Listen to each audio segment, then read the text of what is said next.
Hi everyone, Teddy Baldessar here. Now, when considering brands with the most heritage in regards to dive watches, a brand that probably is maybe one of the most overlooked is Doxa.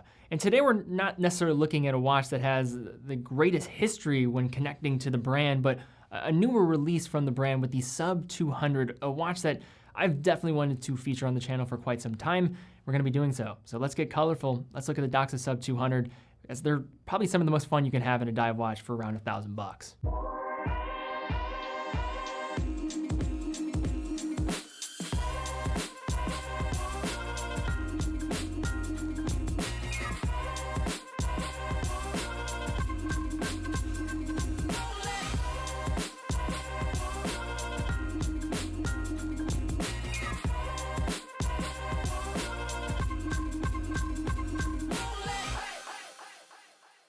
All right, so now before we look at this Doxa Sub 200, have a couple different color options that we're gonna be looking at today.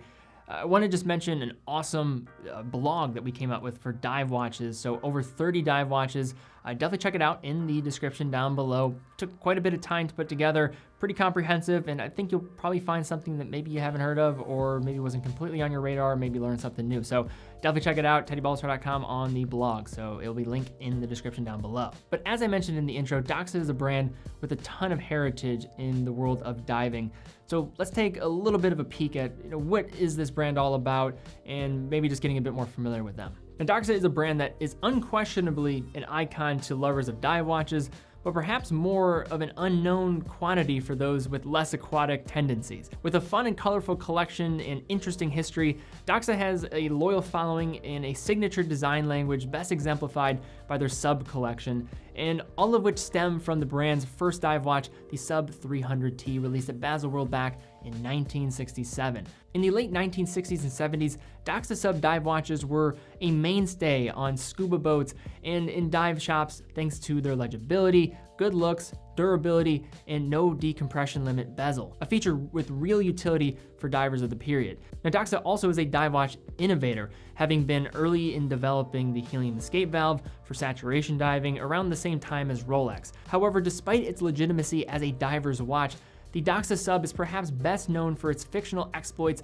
on the wrist of Dirk Pitt, a fictional diver and adventurer featured in a lengthy series of successful novels by Clive Cussler, himself a serious diver, treasure hunter, and fan of Doxa watches even before becoming a famous author. And as if that was not enough, Doxa watches were also utilized alongside Rolex by the US Navy in their Sea Lab trials, French Navy divers, as well as by Jacques Cousteau himself and his team of underwater explorers. So in terms of diving legitimacy, there is absolutely no shortage with Doxa. But like many brands in the Swiss watch industry, Doxa was definitely hit hard by the quartz crisis and changed hands several times before being relaunched almost as a microbrand in 2002. But since then, the brand really has built up quite a bit of steam, with now a large collection of dive watches that look more or less like the original Sub 300T, at least until the release of the Sub 200. This new watch is actually designed to evoke the feel of diver watches from before the release of the Sub 300T, with an older design logo style and more of an early mid-60s feel throughout,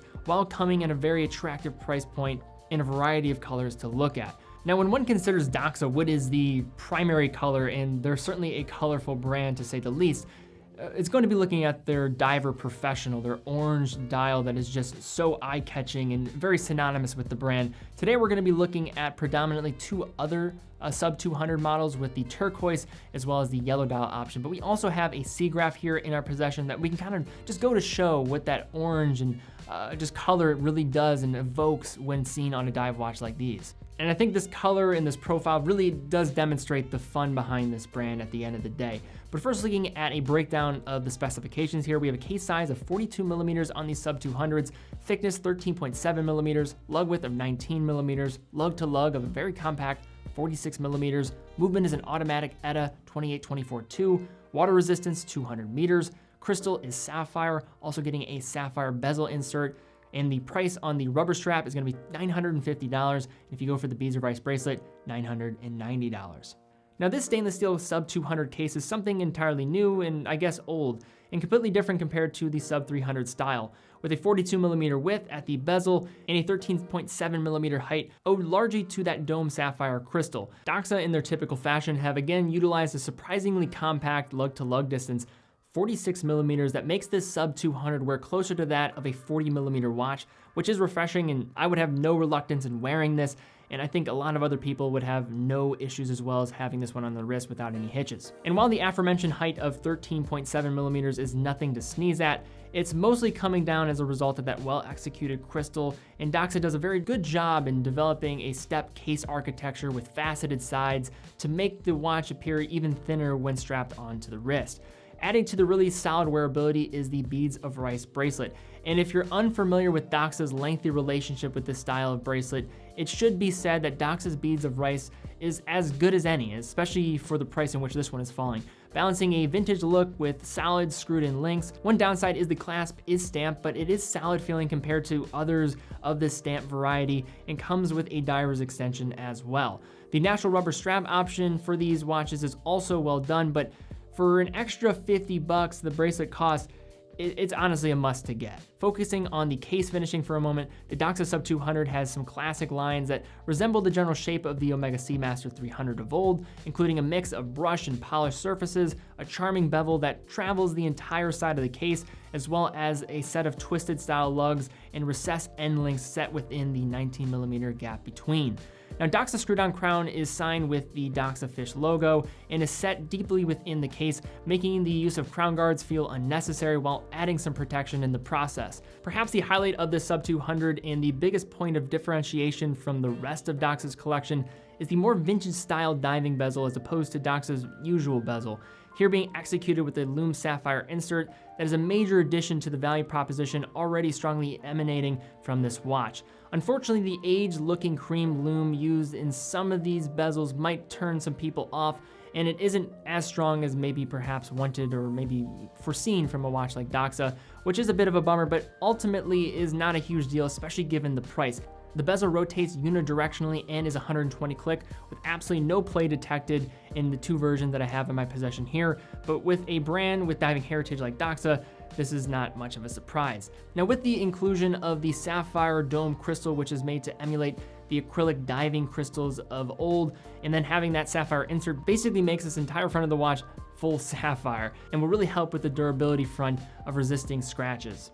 This should be helpful for the chosen few who actually take their Doxa diving or wear them in austere conditions, and provides ample protection for the classically styled dial lying underneath. Now, unlike the Sub 300, the Sub 200 here definitely lets mostly the color do the talking and has more of a minimalist approach to how they execute the design as well as just the layout for the dial itself. Compared to the Doxa Sub 300 family, whose dials look more or less alike, this Sub 200 has a completely different dial design that hardly even looks related, with a variety of colors to choose from and polished applied rectangular hour markers filled with luminescent material.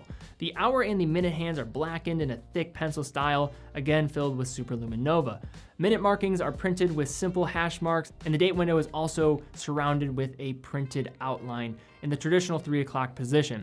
The dial text is low-key as well, with the only writing being Doxa at the 12, Sub 200 at the 6, and Swiss made neatly tucked below that. As a whole, the package is highly legible, though that does depend on which dial that you go for. The range of color options is also really fun, it's playful, and something Doxa has been known for since the beginning. Now, how the story goes is the orange dial color, which Doxa calls their professional, was conceived after testing in a lake in Switzerland, where the color proved to be the most legible in all their tests, down to around 30 meters. In subsequent years, Doxa released new colors, each with their own name printed on the dial. The aforementioned professional in orange, the Shark Hunter is in black, the Sea Rambler in silver, the Caribbean in navy blue, the Diving Star here in yellow, and the Aquamarine coming in a turquoise blue color. For me, the range of colors, which I think might be the most vibrant set of choices in the entire industry, is part of what makes Doxa Doxa. If you're a watch enthusiast who wants to stand a bit out from the crowd, you certainly have some options here. But if you like Doxa and you're trying to take things a bit more seriously, you could also go for the black Shark Hunter variant, as worn by Cousteau back in the day, and is a bit more restrained, but undoubtedly Doxa. Now, transitioning for these dials that definitely grab attention or stand out from the crowd, the movement within the Sub 200 appeals to an entirely different point of view, offering solid reliability and serviceability, with perhaps the most ubiquitous Swiss automatic movement on the market with the ETA 2824. While it's certainly an off-the-shelf mass-market caliber, the ETA 2824 is one of the most standard tool watch automatic movements for a reason. With its 25 joules, a standard 28,800 vibration per hour beat rate or 4 hertz, and a 38-hour power reserve, this movement is proven, durable, and a reliable time teller at a reasonable enough price for the inclusion in a watch, especially for the Sub 200 or around $1,000. These calibers are also easily serviced and are built from some of the most widely available parts in the industry that any watchmaker should be able to work on. While there really isn't much more to say about the ETA 2824 that really hasn't already been said, suffice to say it's a quality movement and a nice one to see in a $1,000 watch, especially from an independent brand like Doxa, as ETA can be a bit hesitant with providing movements to brands outside of the comforts of the Swatch Group umbrella.